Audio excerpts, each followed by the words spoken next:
안녕하세요. 보건에 대한 이야기를 전하는 보건교사 유튜버 보건장수입니다. 곧 원서 접수 기간이죠. 생각보다 너무 적은 TO에 많이들 놀라셨을 것 같아요. 여러분들 어디 쓰실지는 다들 정하셨나요? 적은 TO에 하향 지원을 생각하고 계신가요? 아니면 원래 쓰려던 지역을 쓰시겠다고 소신 지원을 생각하고 계시나요?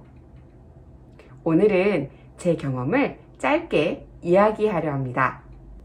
먼저 본 내용에 들어가기에 앞서 이번 주제의 영상은 지극히 개인적인 의견이니 아직 지역 고민으로 힘들어하시는 선생님이 계시다면 제 의견은 참고만 해주시면 좋을 것 같습니다. 자, 그럼 오늘의 주제. 적어도 너무 적은 TO. 하향 지원을 해서 재임용을 노릴 것이냐? 아니면 소신 지원을 할 것이냐? 선생님들의 귀한 시간을 아끼기 위해 결론부터 말씀드리겠습니다. 저는 소신 지원 하시라고 말씀드리고 싶습니다. 왜 소신 지원을 해야 되는지 이유를 말씀드리도록 하겠습니다. 먼저 첫째, 심리적인 문제입니다. 합격하면 당장은 기쁘고 공부를 하지 않아도 된다는 해방감은 잠시 있겠죠. 하지만 정작 본인이 원하는 지역이 아니기 때문에 그 만족감은 100%가 될 수 없습니다. 또한 합격 후 본인이 성적이 원래 가려고 하던 곳의 성적에 도달하게 된다면 그때 겁먹지 말고 써볼걸 하는 후회가 계속 남게 되기 때문이죠. 둘째, 재임용 현실 측면입니다.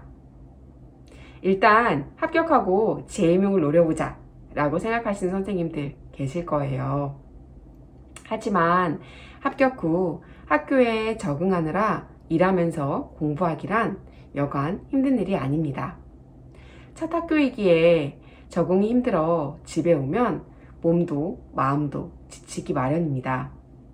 이러다 보면 공부는 뒷전으로 밀려나고 다시 재임용해서 돌아오겠다는 꿈은 점점 멀어지게 됩니다. 휴직을 할 수 있다면 좀 더 나은 상황이겠지만 합격생도 아니고 수험생도 아닌 애매한 삶이 공부에 온전히 집중하기 더 힘들게 하기 때문이죠. 셋째, 재임용 현실 두 번째, 육아맘 측면입니다. 결혼 후 육아를 하시는 선생님들께서는 임용 합격과 동시에 육아휴직을 내고 재임용을 노려야지 하고 생각하는 분들 계실 거예요.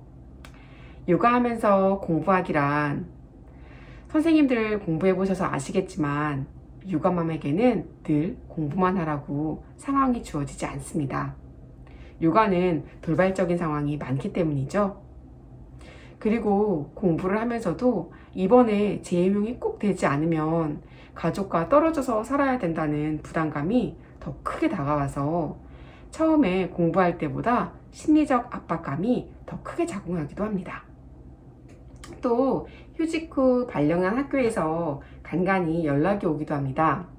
언제 복직할 건지 또는 휴직원이나 복직원서를 쓰러 와라 기타 등등 연락 말이죠.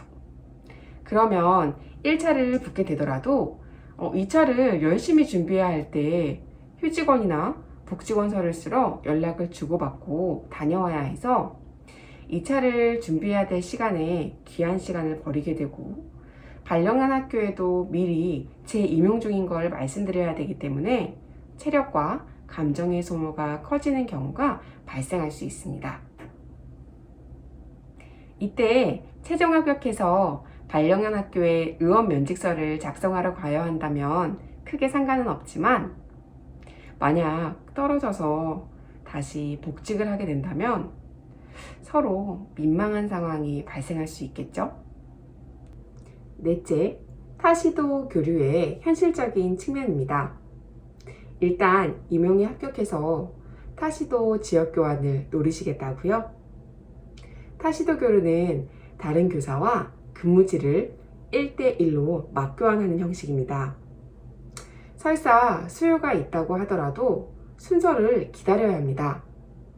경기도의 경우 3년 이상 근속 경력이 있어야 하고 순위 경합 시 3자녀 이상 부양가족이거나 별거부부 교원가족, 별거부부 공무원 가족 또는 교육 총경력 등의 순서대로 가능하답니다.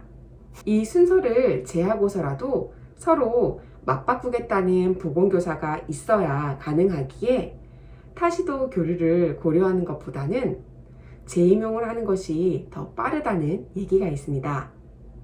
따라서 타시도 교류를 생각하고 하향 지원을 하시겠다는 선생님이 계시다면 언제 될지 모르기에 처음부터 소신지원 하시라고 얘기하고 싶습니다. 결론입니다. 선생님들의 성적이 어느 정도인지 모르겠어서 더 답답하고 고민되시죠? 하향 지원에서 일단 붙자 하는 마음도 있으실 테고요. 하지만 시험 결과인 뚜껑을 열어보기 전까진 내 실력에 대해서 아무도 모릅니다. 선생님들 자신을 믿으시고 자신감이 있으시면 소신 지원하셔서 원하시는 곳에 꼭 합격하시기를 응원하겠습니다. 최종 정리입니다. 앞서 이야기한 내용을 간략하게 정리해 보았습니다. 선생님들의 지역 선택에 도움이 되기를 바라겠습니다.